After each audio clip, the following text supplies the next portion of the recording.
Vice President Pence, Mike, Sarah and I want to welcome again you and Karen to Jerusalem. We've known each other for a good many years, and from the day I met you, I knew you were true friends. I remember vividly one day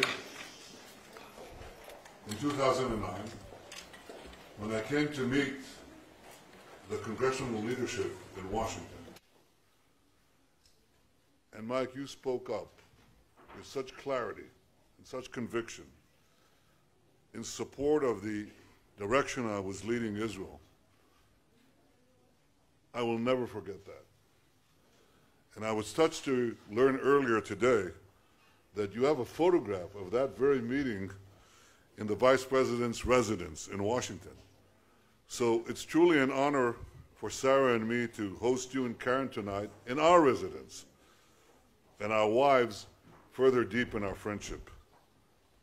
I want to express once again Israel's appreciation to President Trump and to you for the historic decision last month to recognize Jerusalem as our capital. I also want to commend you for your magnificent speech in the Knesset today. You saw people standing up again and again, applauding you, applauding the principles that guide your policy, applauding the genuine friendship that emanates from your heart. It was a powerful expression of the enduring bond between our two countries and of your personal commitment to Israel, the commitment of President Trump and your entire delegation.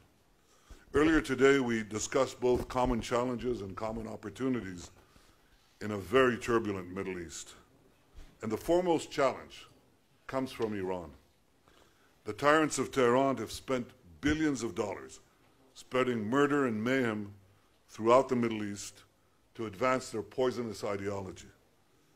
I want to salute both President Trump and you, Mr. Vice President, for standing with the people of Iran when so many in Europe and elsewhere were shamefully silent.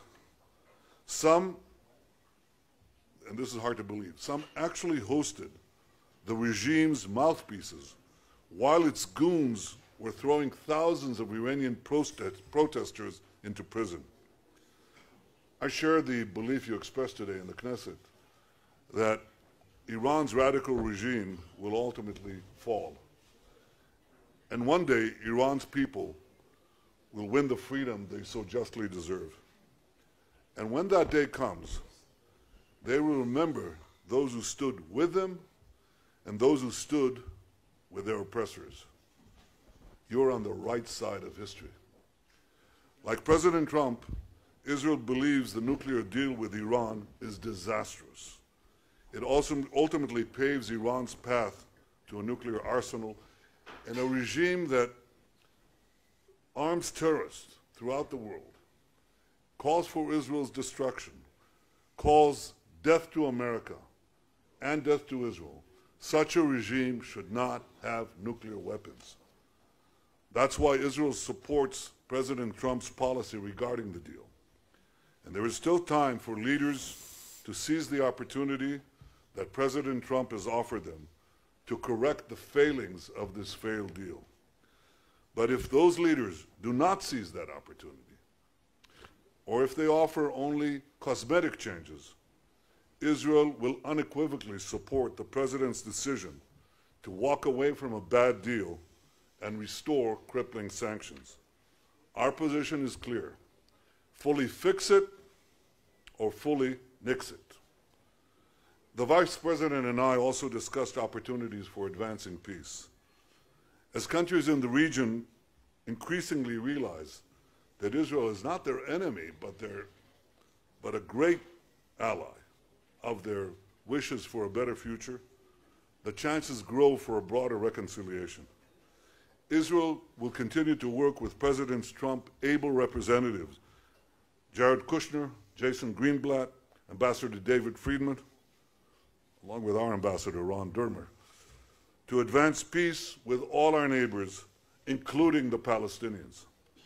The sooner the Palestinians accept the truth about the millennial connection of the Jewish people to this land and to this city, the sooner we can work together to reach an historic agreement that will create a better future for both our peoples. We know that in all these efforts, we have no better friends than President Trump and you, Mr. Vice President. Once again, Mike, Sarah and I are honored to host such dear friends of Israel, of the Jewish people, and dear personal friends. Thank you for being a stalwart champion of the alliance between America and Israel, and thank you for all you are doing to strengthen that alliance. Welcome to Jerusalem. Welcome to our home. Thank you.